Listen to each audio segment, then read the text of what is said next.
Eu me converti no ano de 1984. Sei que muitos aqui não haviam nascido ainda.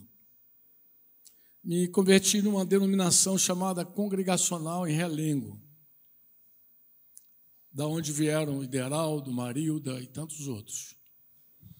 Em 1997, quando nós compramos aqui o sítio, Ideraldo era pastor dessa denominação. Ideraldo, que está ali de abóbora ali, está de abóbora com a camisa da diáspora. Lembra que essa camisa ajuda a gente a pagar as passagens, tá, amado? A gente está no desafio. E Ideraldo me convidou para ir lá ministrar uma palavra. E fui lá, eu estava com uma indagação no coração. Era uma pergunta que eu fazia, mas eu ouvia também. E eu sei que essa pergunta a gente faz para Deus em vários momentos. Por que, Senhor, sofremos? Por que sofremos? E então, eu ousadamente, mesmo entendendo a minha incapacidade de responder plenamente essa pergunta, né? Quero dar uma nota a vocês que Modesto das Neves está ali, sentadinho ali, ó, conosco ali, tá?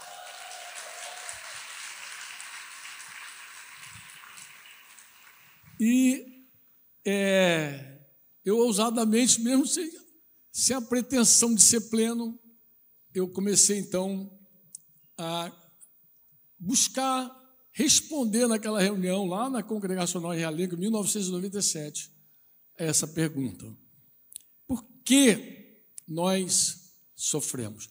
Eu sei que alguém já disse que a melhor pergunta não é por quê, é para quê, né? De geral, as pessoas assim, quando o assunto envolve sofrimento, não pergunta por quê, irmão. Pergunta para quê. Bem, eu não acredito nisso. E vou te explicar por quê. Tá? Eu acho que é importante a gente saber por quê e para quê. Por que estamos padecendo e para que estamos na fornalha da aflição. Responder é importante, tanto uma quanto a outra, e vou tentar, de uma forma simples, objetiva e até rápida, fazer você refletir comigo sobre a importância do porquê e do para quê. Pode ser assim? Porque há uma importância. O sofrimento, irmãos, ele é universal. Inclusive, quem fez o prefácio desse livro foi Modesto, que depois virou um livreto, né? Virou Por que Sofremos. Ele é universal. Todos sofrem, viu? A gente acabou de apresentar uma família aqui do Paquistão, né? Todos sofrem. No Paquistão, no Afeganistão, qualquer lugar, não só no lugar que tem perseguição, a gente sofre. No Brasil, aqui no nosso meio, agora que eu estou falando aqui no sítio, em casa, quem está pela internet, tem alguém sofrendo. E às vezes não é um sofrimento que te aflige porque você está com um grande problema. Às vezes é alguém que você ama que está com um grande problema, e isso te leva a sofrer, né? Há uma pressão externa, há uma pressão interna.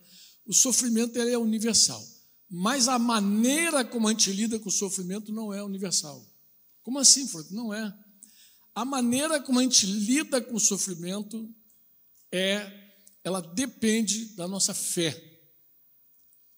Cada um lida com o sofrimento de acordo com a sua fé. Então, fé é fundamental, já diz a Escritura, é fundamento mesmo, né? O firme fundamento. Mas fé é fundamental, né? A fé não fala só da tua certeza, da tua convicção sobre as coisas. A fé te dá uma percepção diferente das coisas. A fé muda a tua visão. Uma pessoa que tem fé, ela muda a visão. Quando eu digo fé, é fé em Deus, porque você pode colocar a tua fé em qualquer coisa. Você pode colocar fé no 13, na árvore, na ciência, em qualquer coisa. Você pode colocar a tua fé, mas você pode também colocar a tua fé em Deus. É disso que eu estou falando. É da fé em Deus. Quando você vai para as Escrituras, você encontra pelo menos 4 razões para alguém estar sofrendo hoje, um cristão sofrer.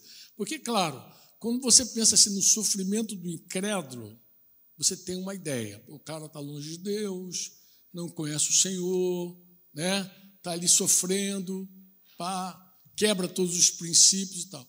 Mas e quando um cristão sofre?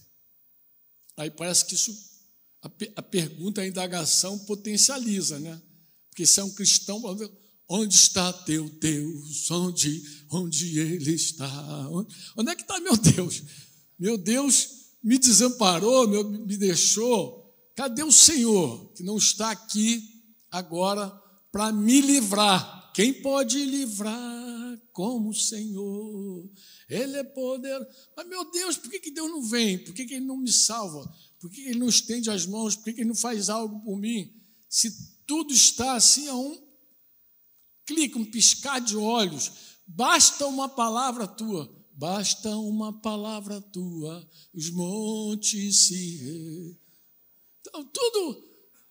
A gente tem até canções que falam, né? Então, a gente crê, meu Deus, cadê esse Deus todo-poderoso? Então, a indagação aumenta quando você é um discípulo de Jesus.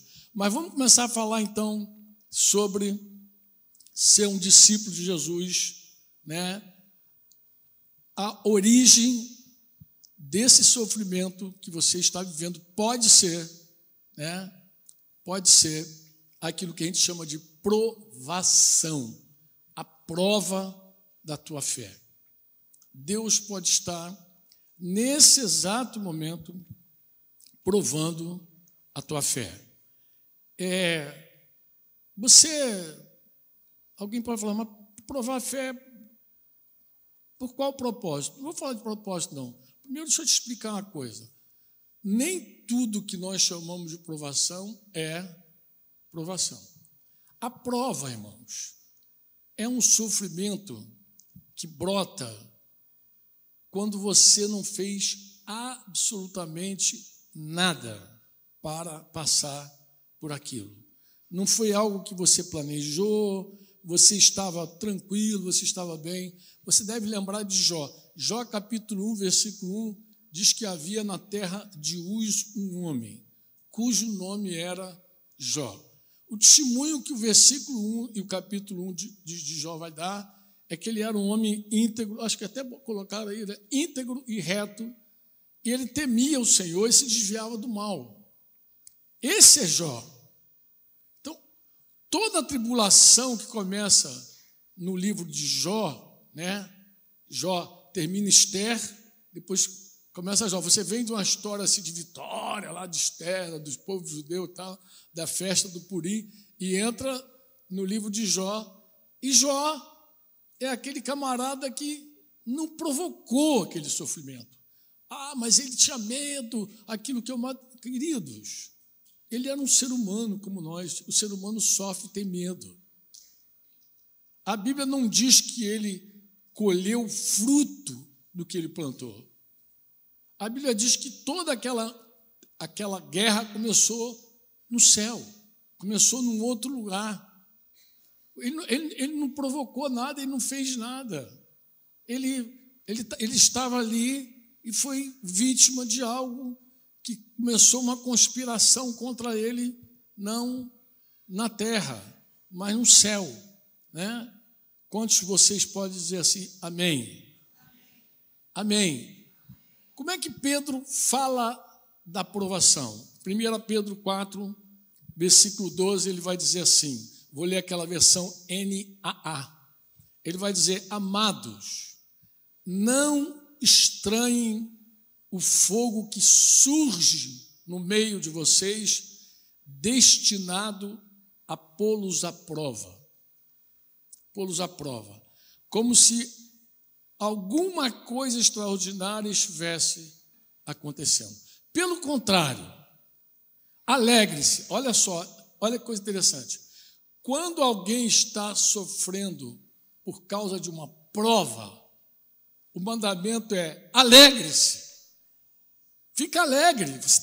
Alegre-se, pô. Você está sendo provado. Não estranhe esse fogo, por favor. Não estranhe. Eu sei que você vive, poderia parafrasear Pedro aqui, eu sei que você vive num tempo, num mundo, numa sociedade, estou falando 2000 anos depois, né? Numa sociedade que as pessoas fogem do sofrimento, têm medo do sofrimento, tomam remédio para não sofrer já antecipadamente, porque não quer sofrer, não quer ter dor, não quer nada. Nós somos uma geração muito complicada. Eu sei que você é essa pessoa que evita todo o sofrimento, mas eu quero te falar, não estranhe esse sofrimento. Alegre-se. Alegre-se. Só um amém que eu ouvi aqui. Alegre-se. É isso que Pedro está dizendo, fica alegre. Mas por que, Franco? Ele vai seguir falando. Alegre-se na medida em que são co-participantes dos sofrimentos de Cristo. Ou seja, Jesus quis repartir um pouco do sofrimento dele contigo.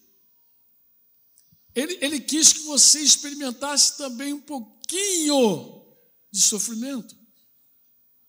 Ele quis tornar você participante do sofrimento dele, mas para que você também participasse não só do sofrimento.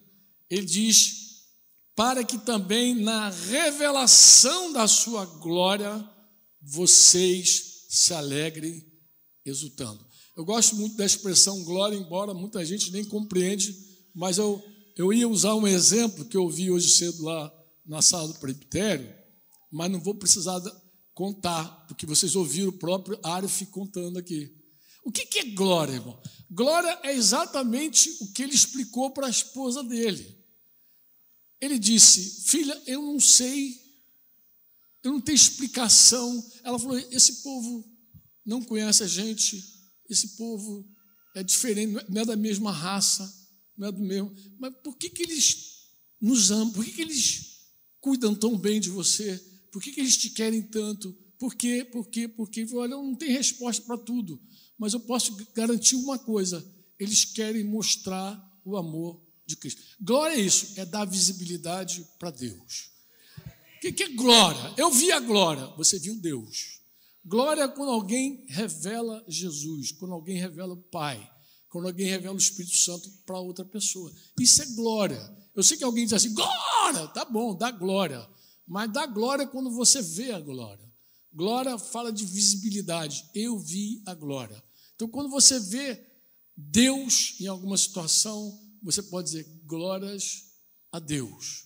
Então, no teu sofrimento, Pedro está falando que você, se é uma prova, você se torna participante com Jesus, mas também quando ele se tornar visível no teu sofrimento, você também vai se alegrar, exultando, não só na tribulação, mas você vai exultar quando ele manifestar a glória dele.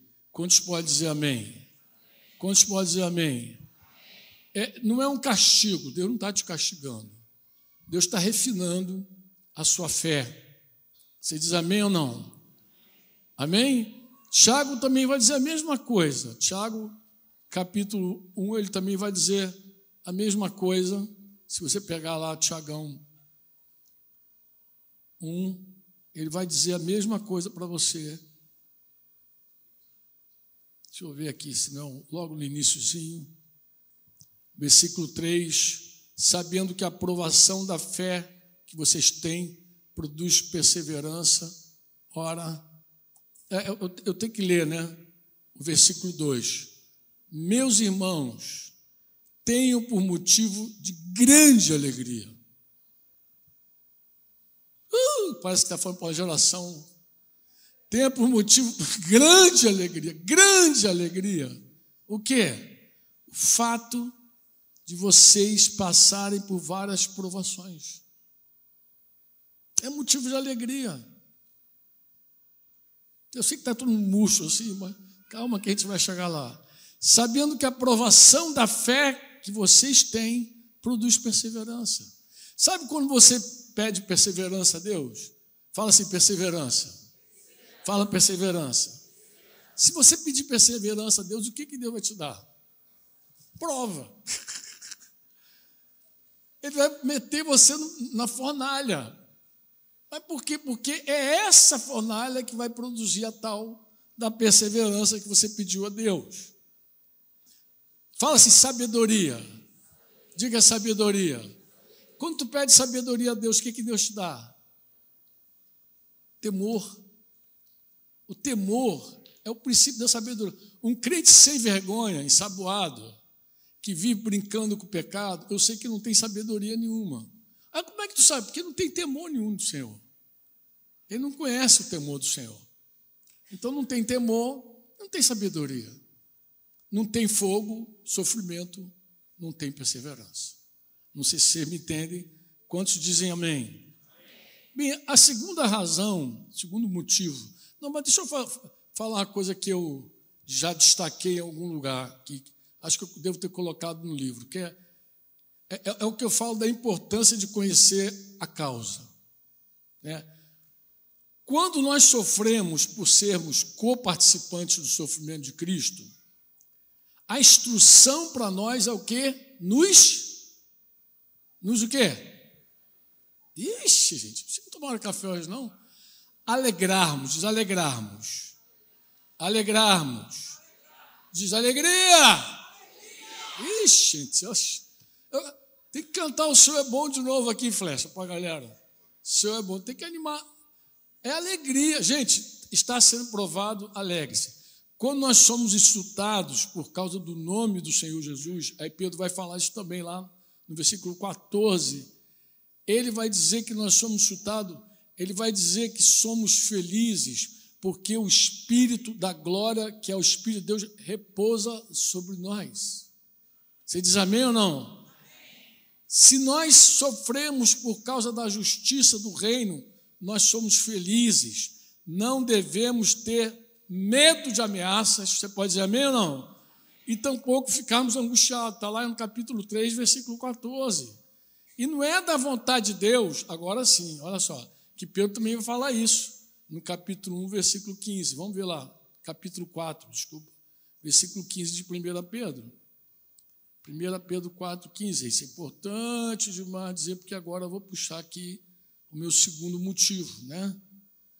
Ele vai dizer que nenhum de vocês sofra como assassino, ou ladrão, ou malfeitor, ou como quem se mete na vida dos outros, intrometido. Mas se sofrer como cristão, não se envergonhe, pelo contrário, glorifique a Deus por essa causa. O que Pedro está apresentando? Pedro está apresentando uma outra razão para alguém sofrer. Consequência. Você não está sendo provado. Você está sofrendo porque foi intrometido. Você está sofrendo porque você fez o mal. Quem faz o mal, colhe o mal. Aí você vai ver Gálatas 6, 7, vai dizer que de Deus não se zomba. Tudo que o homem semear, ele vai colher. Deixa eu pegar um exemplo clássico. Tem um monte de cristão todo enrolado, devendo geral. Obrigado, meu amado. Muito obrigado. Devendo geral, está com o nome no Serasa, está tentando limpar tudo que é jeito, todo enrolado. Aí diz que está sofrendo e que está sendo perseguido, está difícil para ele.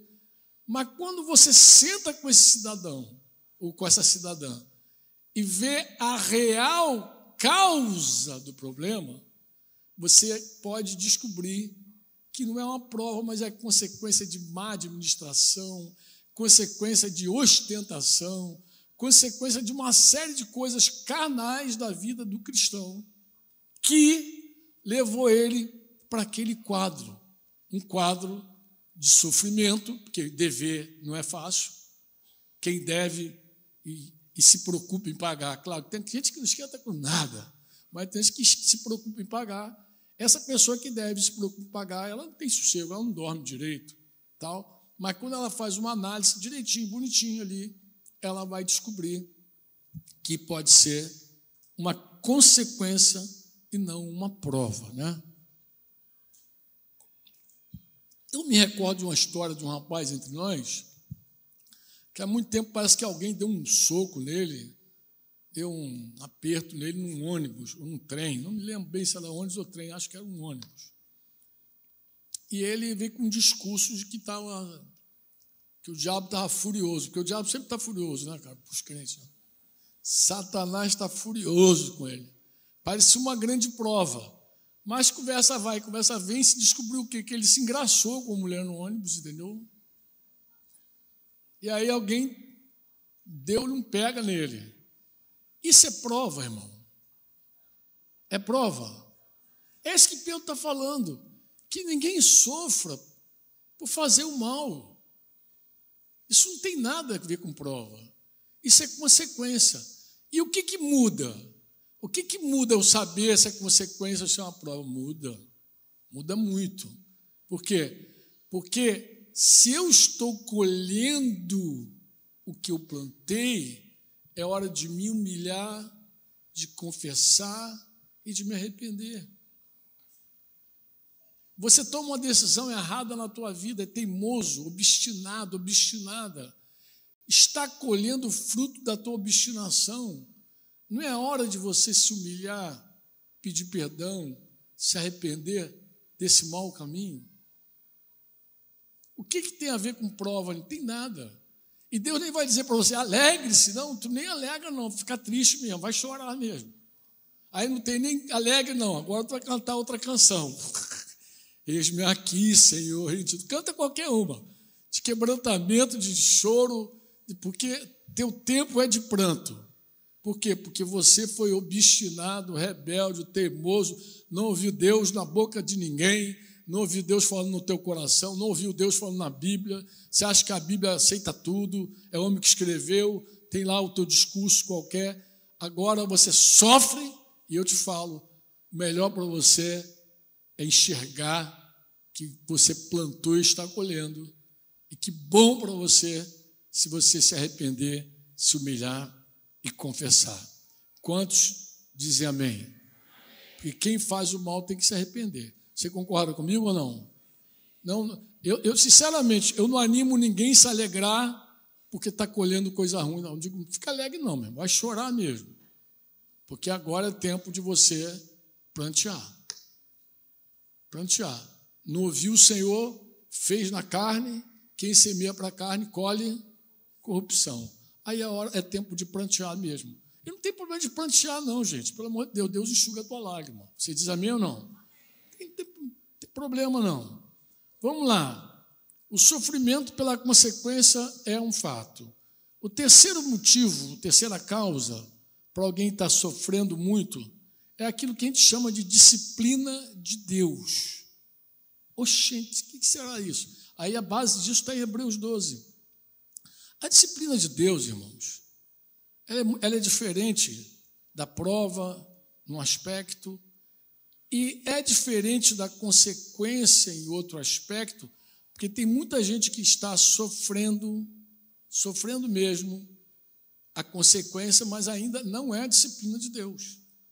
Ainda não é. Porque Deus disciplina a todos que amam. Amém? O fato de deixar alguém colher pode ser um trato de Deus? Pode.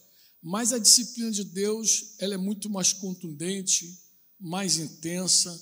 Deus pega na veia. Deus, quando corrige alguém, inclusive é difícil você ver a vara de Deus e não reconhecer. Você vai olhar e dizer assim, é a vara do meu pai. É difícil. Em geral, isso acontece como, Franco? Deus fala uma vez, Deus fala 2 vezes, Deus fala 3 vezes, e você segue obstinado ali, e aprontando, e colhendo, e pedindo perdão, e Deus perdoando, e te dando uma nova oportunidade, e aí de novo você atende o apelo, vou recomeçar, e vai lá e chora, e recomeça, e faz de novo, até uma hora que Deus vai dizer, chega. Agora você não vai fazer de novo. E ele entra com uma providência. E a disciplina de Deus ela é tão intensa, tão forte. Hebreus 12 vai dizer exatamente assim para nós, né?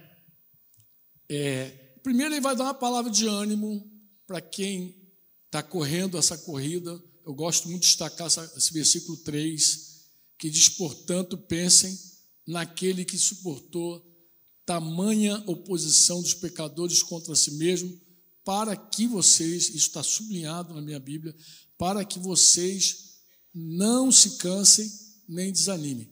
Pensem sempre em Jesus, aquele que suportou tamanha oposição dos pecadores. Pense nele, para você não se cansar nem desanimar.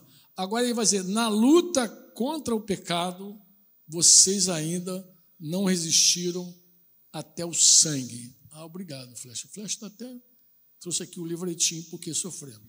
Na luta contra o pecado, vocês não resistiram até o sangue. Tu vê que agora é coisa séria, né? Olha o peso que ele vai dar, né? E vocês se esqueceram da exortação que lhes é dirigida como filhos. Filho meu, não despreze a correção que vem do Senhor, nem desanime quando você é repreendido por Ele. Então, agora a reação é outra.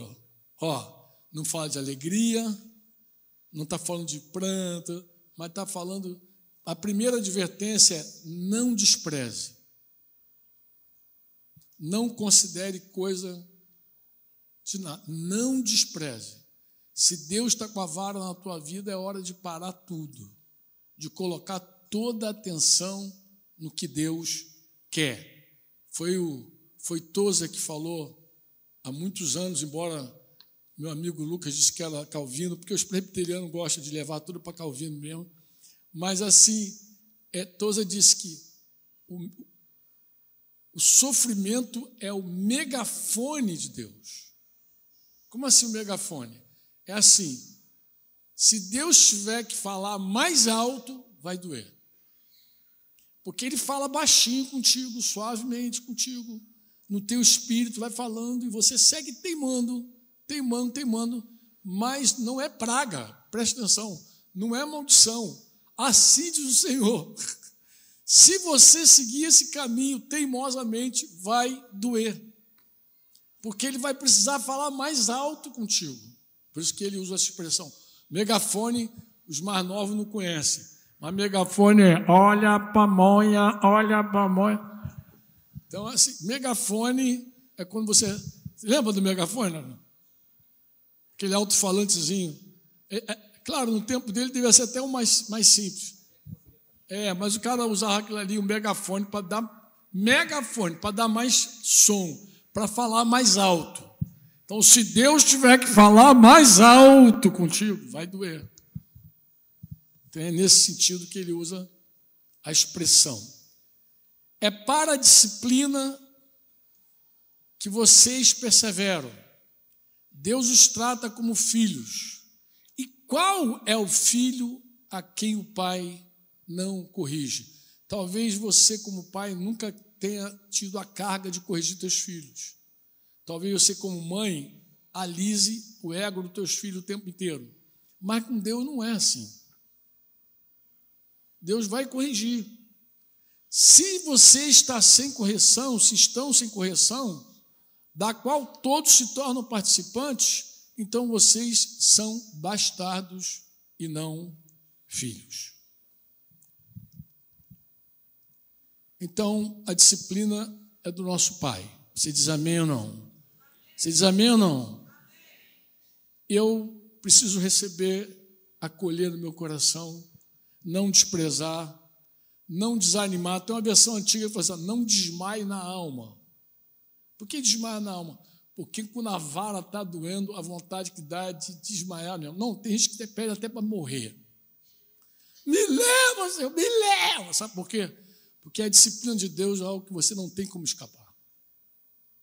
Quando eu digo que Deus pega na veia, é porque assim, você não vai ter nenhum recurso para sair da vara. Nenhum.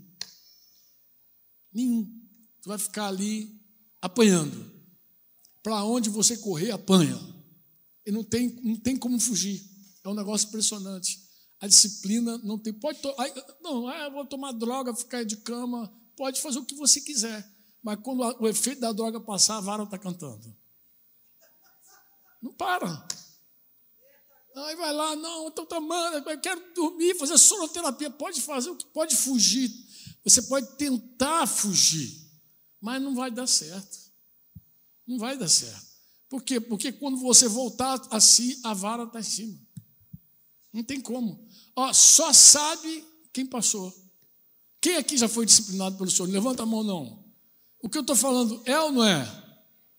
É ou não é? Pode dizer amém ou não pode dizer amém?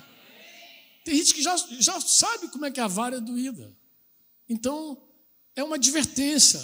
Porque na nossa luta contra o pecado, a gente não foi até o sangue, essa é real. A gente brinca com o pecado ainda. E quando a vara canta, a gente fica mais santo. Por que a gente fica mais santo? Está escrito aqui, nossos pais, além disso, tínhamos os nossos pais humanos que nos corrigiam e nós os respeitávamos. Será que então não nos sujeitaremos muito mais ao Pai espiritual para vivermos? Pois eles nos corrigiam por pouco tempo, segundo o melhor lhes parecia. Deus, porém, nos disciplina para o nosso próprio bem. Diga, para o nosso próprio bem. Agora, olha o propósito da disciplina. A fim de sermos participantes da sua santidade. Eu nem me preocupo com a tua teologia. Pode ter qualquer teologia trocada. Quando você é um filho de Deus, de verdade, você não brinque com a santidade. Deus vai te fazer santo na vara. Escuta o que eu estou te falando. Deus vai te fazer santo na vara. E quando você lembrar dessas palavras, fala bem que aquele careca falou. Está escrito. Deus vai te santificar na vara. A disciplina, o propósito da disciplina é esse, é tornar participante da santidade dele. Sei que você pode achar que vale tudo, mas não vale não. É só você esperar um pouquinho. A vara vai cantar. Daqui a pouquinho canta. Se não cantou ainda, está perto. Segura aí. Mais um pouquinho. É melhor falar com Fonseca. Fonseca, quando eu era bem mais novinho, eu dizia assim, Fonseca, você está esse tempo todo entre nós, nunca foi corrigido, disciplinado. Eu aprendo com o erro dos outros. Eu falei, é mais sábio mesmo. É mais sábio, porque eu já estava sendo disciplinado pela segunda vez e o Fonseca lá 0 quilômetro, virgem lá. Eu falei, melhor mesmo. Vai aprendendo. Vai vendo os erros e vai aprendendo. Melhor, vai temendo mesmo o Senhor, porque o temor é o princípio da sabedoria. Você diz amém ou não amém? E o quarto motivo para alguém estar sofrendo, é Oséias 4,6, que diz que o meu povo ele está sendo destruído porque lhe falta conhecimento. Como assim, Franco? A ignorância espiritual, irmãos, ela leva a gente para muito sofrimento. Tu quer ver um exemplo? O senhorio de Jesus. Eu, quando me converti, eu recebi um evangelho que apresentava Jesus como meu Salvador. Meu Salvador, meu Salvador. Falava que ele era Senhor, mas eu não sabia o que implicava aquilo. O governo de Jesus na minha vida, meu Senhor, meu dono, meu amo, de lado. Jesus me salvou, era isso que interessava. Ele é meu Salvador, meu discurso era esse. Essa ignorância me custou caro. E me custou 2 sofrimentos. Me custou até uma disciplina. Essa ignorância. Que ignorância, Franco? De achar que eu era dono ainda da minha vida, do meu nariz, do meu emprego, da minha casa. Eu achava que eu tinha posse de alguma coisa. Mas tu vê como uma ignorância pode levar você para o buraco. Eu vou dar destaque no senhorio de Jesus, porque esse aí... tem um livro lá, ainda deve ter, ainda, eu pelo menos ouvi um exemplar Falei ontem com o meu amigo ali, o Lucas, que está nos visitando hoje. Falei com ele. Tem um livro chamado Jesus Cristo é o Senhor, Jorge Mitian. Esse ano, inclusive, Jorge Mitian, inclusive, tirou da editora que publicava o livro, e nós vamos publicar a partir desse ano, porque esse livro completou esse ano 50 anos, é o cinquentenário do livro Jesus Cristo é o Senhor, e nós vamos fazer uma publicação dele especial, de 50 anos de aniversário. Tá leque, né, Júlio? Nem sabia, né, Júlio? Mas esse ano a gente lança Jesus Cristo é o Senhor, 50 anos. Esse livro, irmão, eu podia ter lido quando eu me converti no dia seguinte. Teria me livrado de tanta coisa, mas na minha ignorância, segui por um tempo. 5 anos depois de crente, eu fui entender o senhorio de Jesus, de fato, e me render a Ele. Então, a ignorância produz muitos danos. Eu estou citando um, que para mim é o principal, mas você, no teu discipulado, no teu pastoreio, você deve encontrar várias pessoas com várias razões, vários motivos e várias ignorâncias aí, vivendo. Mas vou concluir, tá? Eu vou concluir dizendo para você o seguinte, é a minha conclusão mesmo, porque eu não tenho mais tempo também, não quero falar mais tempo, não, quero me deter aqui, tá bom? Nesse livro, Por que Sofremos, eu, no finalzinho, depois de falar das razões, porque eu fiquei muito inquieto agora, estou reescrevendo ele, porque eu acho que, no fundo, o que mais dói é a ignorância espiritual.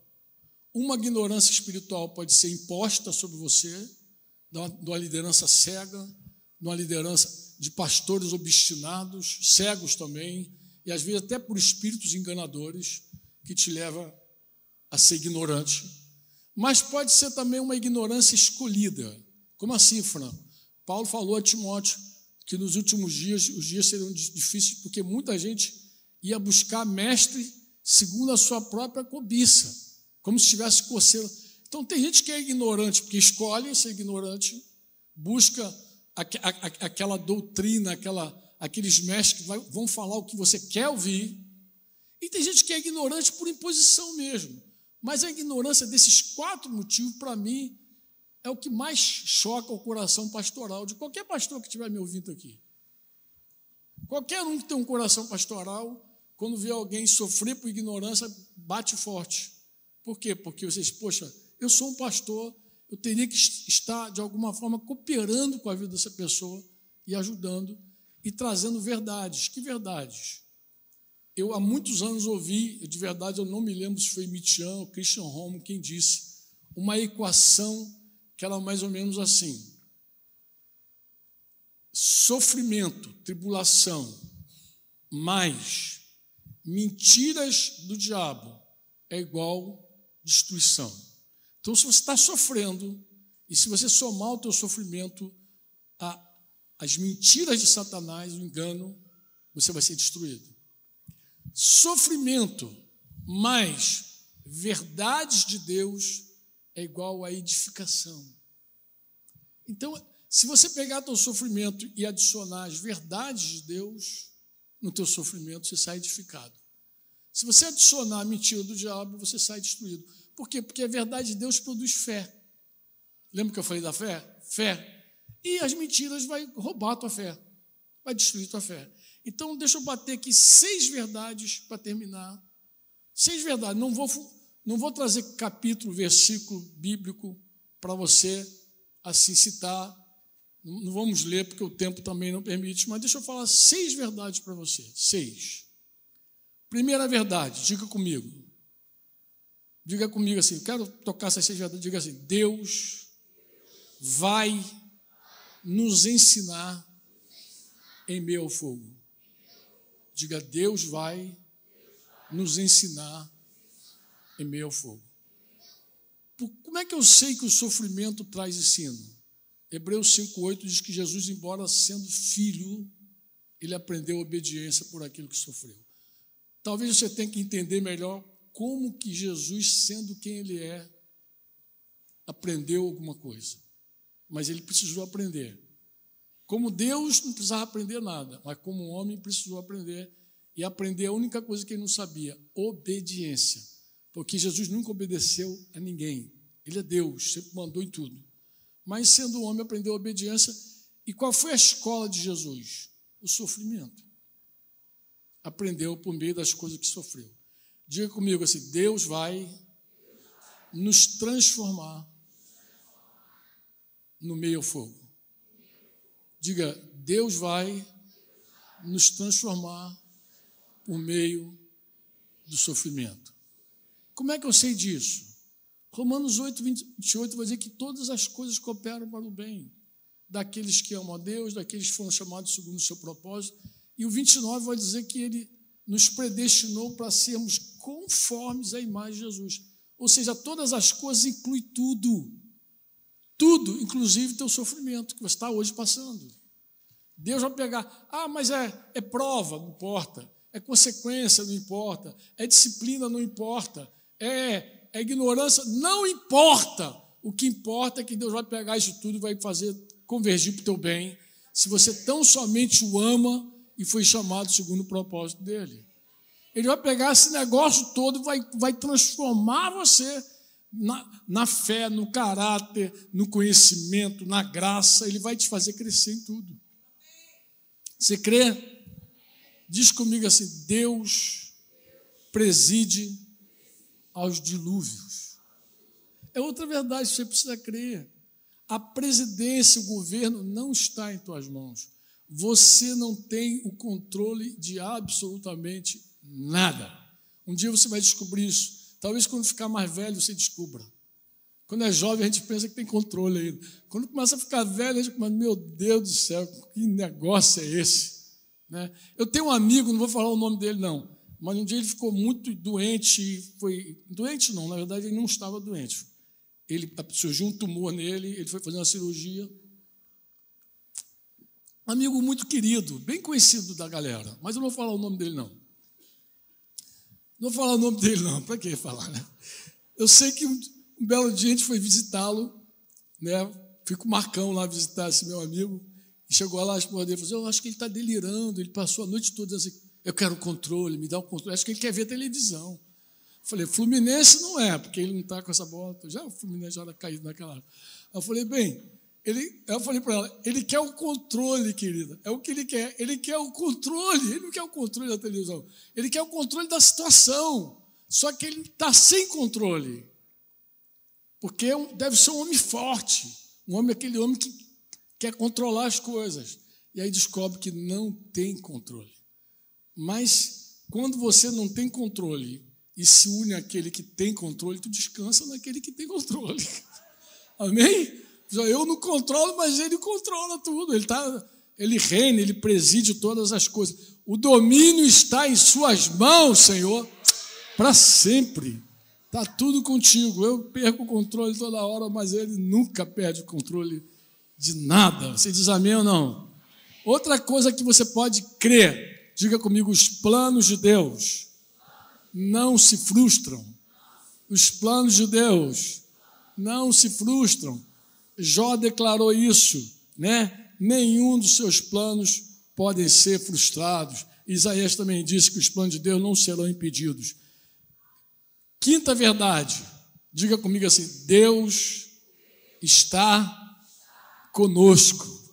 É outra verdade, amor. Deus não coloca você no fogo e fica do lado de fora assistindo. Ele está contigo o tempo inteiro. Ele é fiel. Você diz amém ou não? Inclusive é essa presença que faz você vencer o medo, né? Ainda que eu ande pelo vale da sombra da morte, não terei medo, porque tu estás comigo. O medo é o sentimento da ausência de Deus. É que você pensa que Deus te deixou, mas Deus não te deixou. Mas eu não estou sentindo. Não precisa sentir, você não vive por sentimento, você vive por fé. Você precisa crer que Ele está contigo nesse barco, amém? Mas está furado, mas Ele está contigo. Mas eu estou afundando, Ele vai estender as mãos para você e vai te levantar. Você cantou hoje isso. Então creia no que você cantou, porque Ele vai a mão do Senhor está na tua vida, o Senhor está presente na tua vida.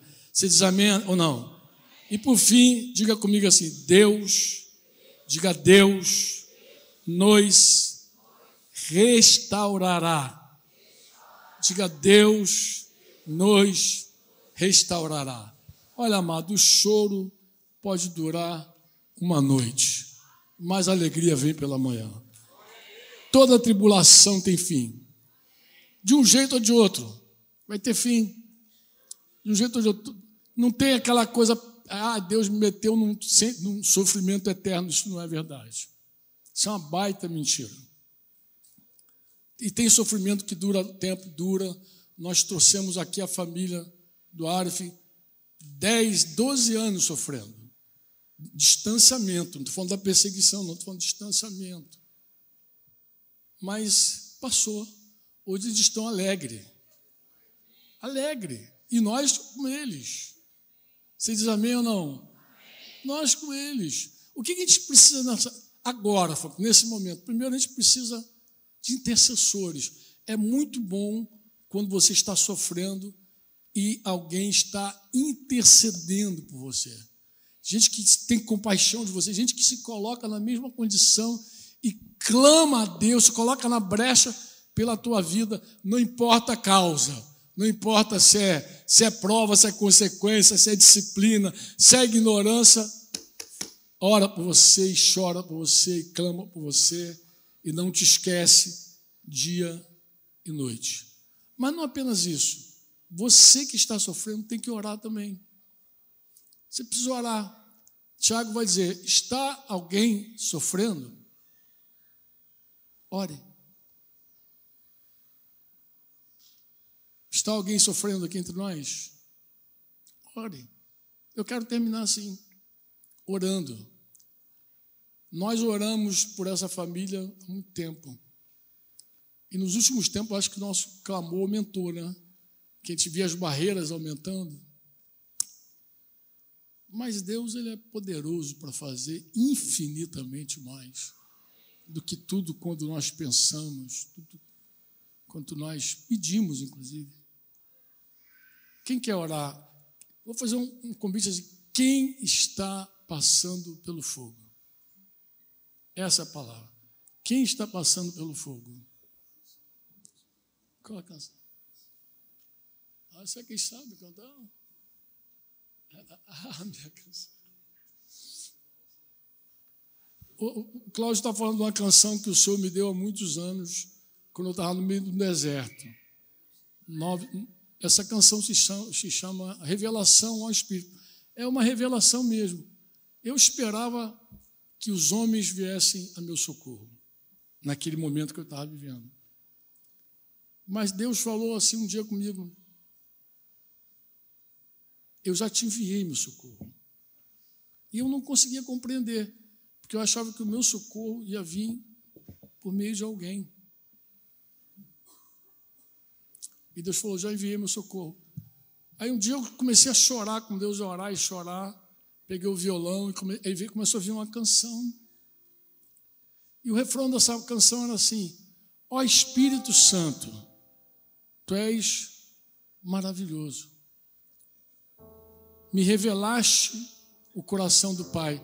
Me ensinaste a esperar no Senhor.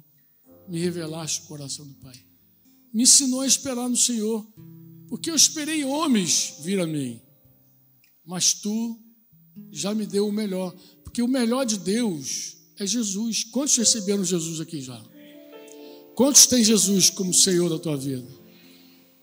Você já recebeu o Espírito Santo que habita em você, que mora em você, que te enche, que te fala, te consola, te toca.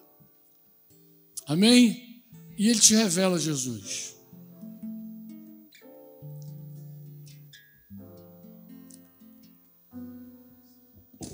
Essa música foi inspirada, depois não tinha outra letra, eu fiquei lembrando dos sofredores. Lembrei de Jó que diz, bem sei, ó Deus, que tudo podes, e todos os teus planos se cumprirão, pois tudo está em tuas mãos. Quem cantou essa música a última vez foi Bruno. Bem sei, ó Deus, que tudo podes. Eles vão lembrar mais do que. Mas eu quero chamar você para orar. A canção, a gente pode pegar a canção aqui. Quem está sofrendo agora aqui? Você pode ficar de pé e vir aqui para a gente orar? Você ora por você, mas também alguém pode se aproximar de você e orar por você. Eu não quero saber se o teu problema é prova, se o teu problema é consequência, se o teu problema de raiz é uma disciplina de Deus, se o teu problema, meu amado, minha amada, é ignorância espiritual. Eu sei de uma coisa, Deus manda orar pelos que sofrem. E se é teu caso, eu queria que você saísse daqui e viesse aqui à frente, em nome de Jesus, só para a gente orar. O chamado é só para orar por você. Eu não sei o que te aflige, se é uma enfermidade, se é um problema financeiro, se é alguém da tua família que você ama, que está atribulado, atribulada, se é um filho nas drogas, se é a perda de alguém que você não consegue simplesmente vencer esse luto. Eu não sei o que é, mas eu sei que o Senhor está aqui conosco. E Ele é poderoso. Você diz amém ou não? Você diz amém? Eu queria ver uma luz no fim do túnel. Eu queria ver uma luz no fim do túnel. Eu dizia, Senhor, me mostra uma luz no fim do túnel. E Ele falou assim, não tenha medo, porque eu estou contigo. E eu disse, Senhor, me mostra uma luz no fim do túnel. E Ele disse, não precisa, porque eu estou contigo. Eu sou teu pão quando você tem fome. Eu sou a tua água quando você tem sede. Eu sou a tua rocha que te guarda, que te levanta, que te protege. Sou o teu escudo. Eu sou a tua cura. Eu sou a tua cura, diz o Senhor. Eu falei, é verdade, Senhor. Tu és o meu tudo. Jeremias disse, tu és o meu louvor. Porque alguém pode buscar motivos humanos para louvar. Talvez até alguém pergunte, alguém tem motivo para louvar? Eu vou te falar qual é o teu motivo para louvar. O Senhor é o teu louvor. O Senhor é o teu louvor. Ele é o motivo. Ele é a razão. Ele é o propósito. Ele é começo, meio e fim. É Ele que preside os dilúvios do teu coração.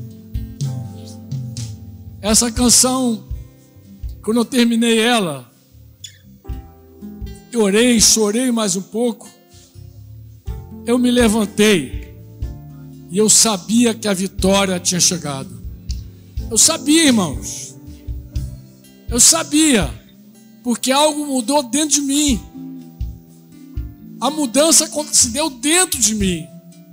E eu sabia que aquilo que moveu o meu coração era a chave da vitória. Pai, em nome de Jesus, estamos aqui para interceder com nossos irmãos e interceder pelos nossos irmãos. Nós oramos com eles e por eles. Paizinho, Pai amado, sabemos que Tu ensinas no meio desse fogo, Tu transformas. Sabemos, Senhor, que Tu preside todas as coisas, que Teus planos não podem ser frustrados, Senhor. Nós sabemos, Senhor, que em breve haverá restauração plena. Mais um pouquinho vai ser tudo restaurado. Mas, Pai, nessa hora eu clamo por graça, força, renovo, fé na Tua palavra, fé nas tuas verdades, coragem para passar pelo vale da sombra da morte, para vencer esse deserto, para vencer essa batalha. Em nome de Jesus, recebe força em nome de Jesus, recebe fé, recebe a cura, recebe o Espírito do Senhor na tua vida, recebe o poder do Espírito Santo.